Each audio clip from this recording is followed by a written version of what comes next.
What if I told you that the very brain keeping you alive right now is actively sabotaging your career, your bank account, and like your overall happiness? And worse, it's doing it completely predictably. Yeah, it's actually terrifying when you really look at the data. It is. So, welcome to the deep dive. Today we are unpacking a really fascinating stack of sources that map out the exact cognitive errors or, these thinking traps that you and I fall into every single day. Right. And the mission here isn't just to, point out that we make random mistakes. You all make mistakes, right? Exactly. But these aren't just random, sloppy errors. What the sources show is that these are systematic deviations from rationality. Systematic deviations. I like that. Right. To really understand why we are so consistently irrational, you have to look at this massive evolutionary mismatch we're living with. I mean, your brain is perfectly optimized, right? But it's optimized for surviving the Serengeti 50,000 years ago as a hunter-gatherer. Which is great if you're running from a lion. Completely. But it is terribly equipped for navigating modern stuff. Complex things like the stock market or corporate boardrooms or even just dating. So it's basically like taking a modern smartphone and trying to run it on like an ancient, completely unupdated operating system. That is a brilliant way to put it, yeah. Like the hardware looks sleek, Uh-huh.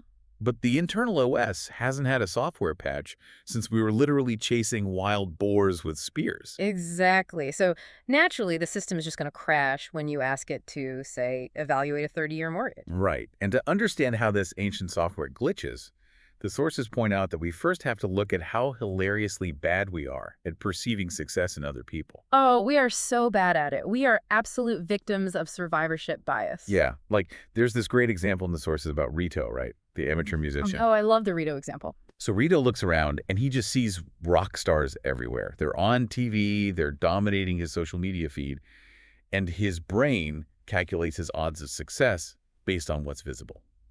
So he thinks, hey, starting a band is a great bet. Right, but he's making a massive risk analysis error because the failures are completely invisible to him. They're just not there in his data set. Right. Every successful rock star hides, 10,000 failed musicians who never left their garage.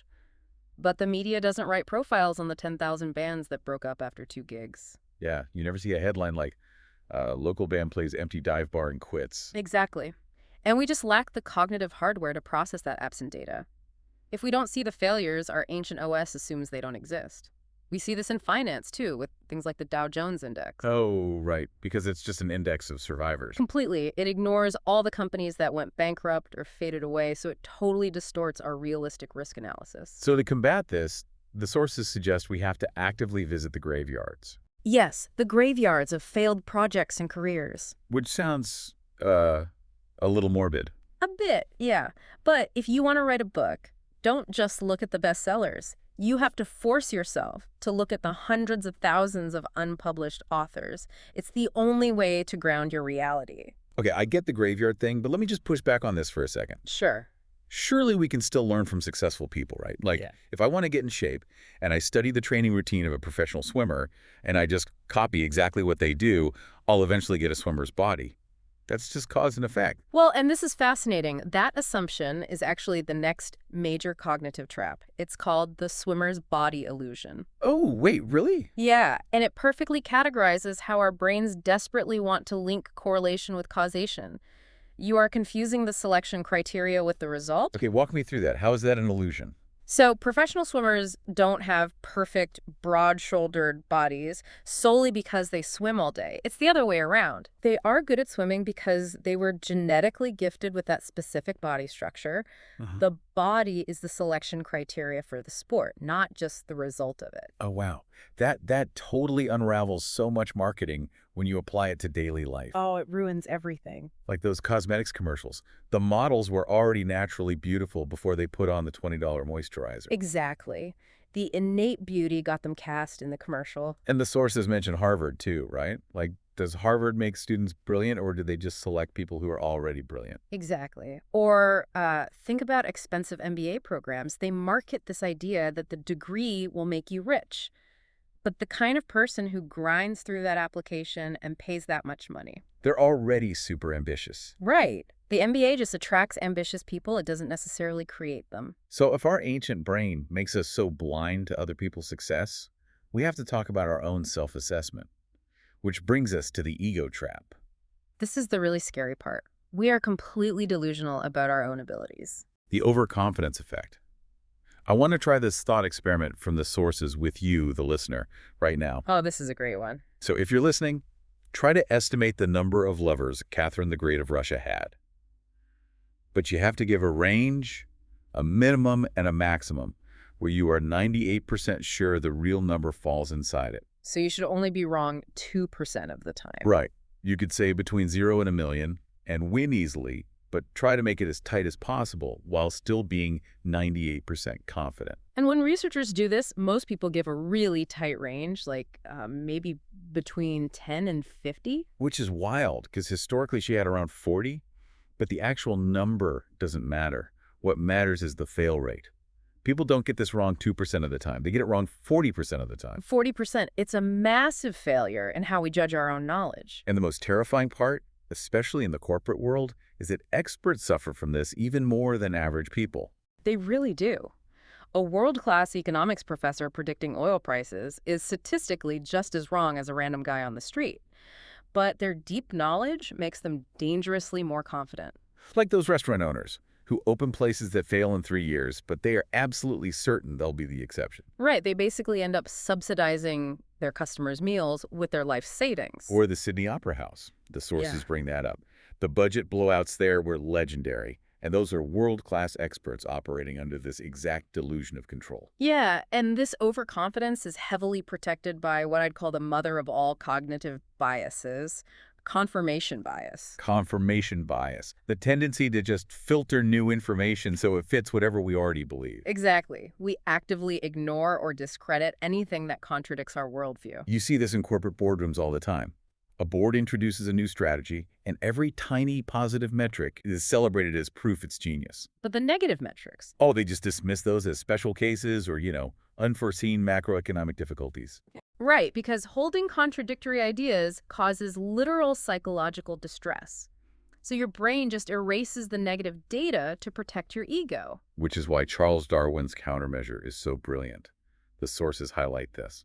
Darwin was so smart about this. He knew his brain couldn't be trusted. So what did he do? He carried a notebook, and whenever he saw evidence that contradicted his theories, he forced himself to write it down within 30 minutes. Within 30 minutes, because he knew if he waited any longer, his brain would literally just forget the disconfirming evidence to keep him comfortable. It's amazing.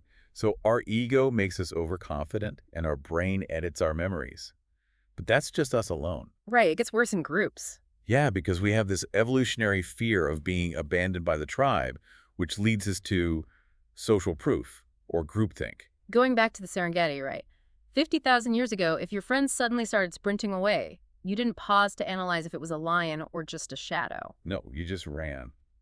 The guy who stopped to analyze the data got eaten. Exactly. So we are wired to follow the herd, but in a modern boardroom, that instinct is a disaster. Like the Solomon Asch line experiment from the sources. Yeah. You put a person in a room with actors, show them a card with a line on it, and ask which other line matches it.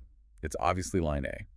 But all the actors confidently say line B. And 30% of the time, the real participant will give the obviously wrong answer just because the rest of the room did. 30%. The fear of social isolation literally overrides their own eyesight. And this scales up to massive corporate disasters. Look at the collapse of Swiss Air in 2001. Oh yeah, the airline. Highly intelligent advisors, completely infected with groupthink. Nobody wanted to be the outcast who questioned the financials, so they just marched together into bankruptcy. But okay, what happens when the herd is obviously leading us down the wrong path? Like, why is it so hard to just hit the brakes and quit? That is the sunk cost fallacy. Like when I sit through a terrible movie, just because I spent 30 euros on the ticket. 10 minutes in, I know it's awful. But I sit there for 2 hours to, quote, get my money's worth. Right, or people staying in bad relationships for years. It's driven by loss aversion. We have this deep need to appear consistent. The more time, money, or emotion we invest, the harder it is to walk away. Like the Concorde Project. Yes. The ultimate sunk cost example. The British and French governments knew early on that a supersonic jet was never going to be financially viable. But they had poured so much national pride and money into it. They just couldn't stop. They threw billions of good money after bad to avoid admitting the initial investment was a mistake. So the golden rule for entrepreneurs here is Never base a decision on past costs. Never. The money is gone. You only look at the current reality and future estimates. Okay, so my brain is clearly a minefield. Survivorship bias, groupthink, sunk costs. We need a blueprint. How do you and I actually use this information tomorrow morning at work? The sources outline a really practical 3-step thinking process to prevent all this. Step 1 is defeat the action bias. Defeat the action bias, meaning learn to pause. Right. Because our ancestors were rewarded for immediate physical action, right? But today, taking action in unclear situations usually makes things worse. It's like the goalkeeper analogy during a penalty kick. Exactly. Statistically, the best move for the goalie is to stand perfectly still in the center of the net. But they almost always dive violently to the side because diving and missing looks heroic, whereas standing still and missing looks foolish. We favor action even when it's totally useless. So the rule for step 1 is, if the situation is unclear, do nothing. Just wait. I love that. Step 2, judge the process, not the outcome. Outcome bias. Yes. The sources use the story of the 1 million monkeys playing the stocks market. This is such a great visual. You train 1 million monkeys to randomly buy and sell stocks. After 20 years of pure random probability, one of those monkeys is going to be a billionaire. And in the real world, the media would obsess over that monkey. What kind of bananas does he eat? What's his morning routine? Right. But there is no secret formula. It was pure random chance. Exactly.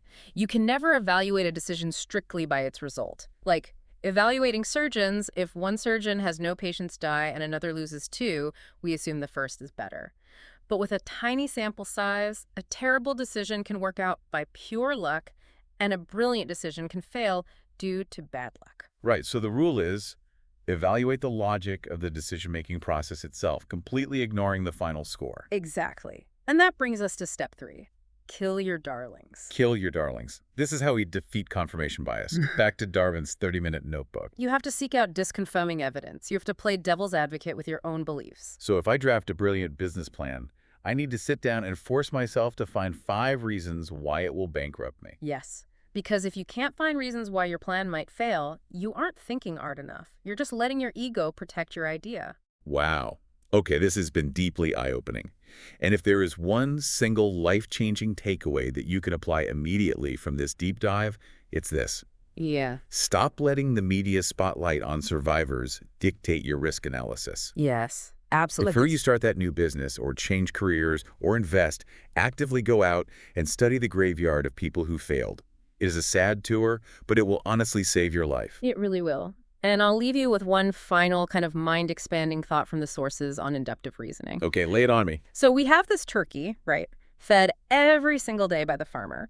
And based on all his past data, the turkey assumes the farmer loves them. Right up until the day before Thanksgiving. Exactly. Just because humanity has survived every crisis so far, or just because the strategy has always worked for you, doesn't mean your survival tomorrow is guaranteed. The ultimate bias is assuming the future will look exactly like the past. Man.